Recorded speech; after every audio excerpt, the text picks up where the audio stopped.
Facebook puppy scams. Yes, the scammers are trying new tactics all the time, and the latest we profile in our blog post today in November 2014 on the Daily Dog.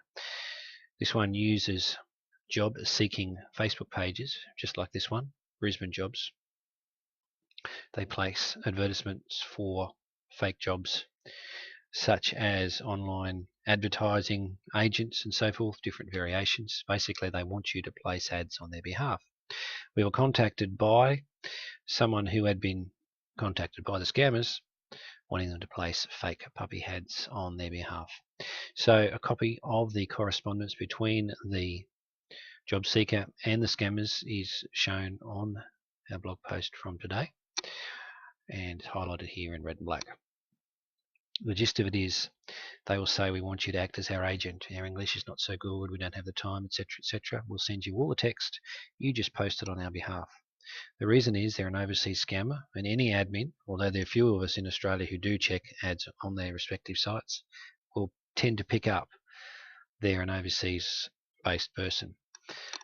So what they do is they get a genuine Australian person to place the ads on their behalf. And so it looks like to the security admin who should be checking that the person is a legitimate seller. Of course, it's based on the premise that the admin doesn't go too far and ring up and do further checks about the ad itself. So anyway, they'll use typical things like British Bulldogs, French Bulldogs, etc., etc., cheap price, and so on and so forth. Interesting to note, as the scammer said here, have you ever used or heard of Gumtree? And that just goes to show you their mindset. They focus on Gumtree. PetLink is another good one. Free classified sites in Australia. Again, little oversight, little checking that goes on, unlike Pups for Sale. Anyway, have a read through this blog post. Now, they mention there this email address. Always a good idea to run the email address. They'll want that email address included in the body of any fake ads so that they can direct potential inquiries to email addresses under their control. So when we run this email address in a Google search, what do we find? Well, it's very interesting. We find that this has been flagged as a scammer by other sites online. Here's one, faunaclassifieds.com, and the second one is us on the Trading Post. These same people, way back in May, many months ago, were using this same email address on the Trading Post.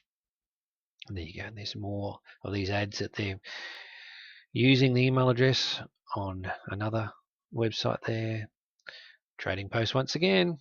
So there you go. So you might think that sites like the Trading Post, which are paid sites, have good admin checking. In fact, as it's shown here, they clearly don't. So there's an example of what the scammers are trying to do. They're trying to get Australians to run fake ads on their behalf. If you're desperate for a job, you need the money, etc., you might be suckered in and not understand what's happening. However, eventually the police will knock on your door and you're the one that'll cop it. And this is what's been happening. We've seen several cases in the news recently where Australians have been tricked like this, and they're the ones that end up in court. Anyway, be safe, folks. Only buy or sell puppies on Pups for Sale, and you'll be just fine. If in doubt, go to our website at pupsforsale.com.au and click on the Scam Stopper page. We'll have lots of information on there, including this video, which will be posted shortly, to give you the information on how to avoid scams. This is another tip from the team at Pups for Sale. So be wary of Facebook scams. They are very, very prevalent.